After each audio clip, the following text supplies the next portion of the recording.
మనం సాధారణంగా చూస్తూ ఉంటాము. చనిపోయిన పశువుల పైన గ్రద్దలు, రాబందులు వాలి వాటి యొక్క చర్మాన్ని, కండలను ఎలా ఊడబరికి తింటున్నాయో, అప్పటి గజపతులు కూడాను అదే విధంగా చనిపోయిన మనుషులపైన కూడాను వాళ్ళు పన్ను వసూలు చేసేవారు అన్న భావనలో వేమన తన 50వ పద్యాన్ని చెప్పటం జరిగిందన్నమాట.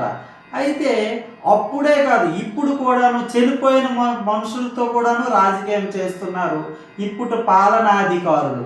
వారి గురించి ఏమని చెప్తాము, ఆ పద్యాన్ని మనం ఇప్పుడు నేర్చుకుందాం. చచ్చిపడిన పశువు చర్మంబు కండలు, చచ్చిపడిన పశువు చర్మంబు కండలు, పట్టి పెరకి తినును పరగగ్రద్ద, పట్టి పెరకి తినును పరగగ్రద్ద, గ్రద్ద వంటి వాడు గజపతి కాదుకో, విశ్వదాభిరామ వినురవేమ. అంటే ఈ పద్యంలో మనం గమనించాల్సింది ఏంటంటే, చనిపోయిన మనుషులపై కూడాను ఆ మాత్రం జాలి, దయ, కరుణ లేకుండా రాజ్యాధికారులు ప్రవర్తిస్తుంటారు అన్నది వేమన తన పద్యంలో చెబుతున్నాడు అన్నమాట. అంటే రాజకీయ నాయకులు చనిపోయినా సరే దానిని తమ స్వలాభం కోసం ఉపయోగించుకుంటారు.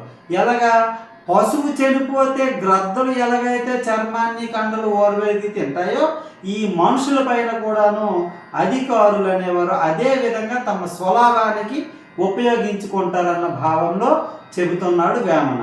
పద్యం మరొకసారి చెప్పుకుందాం.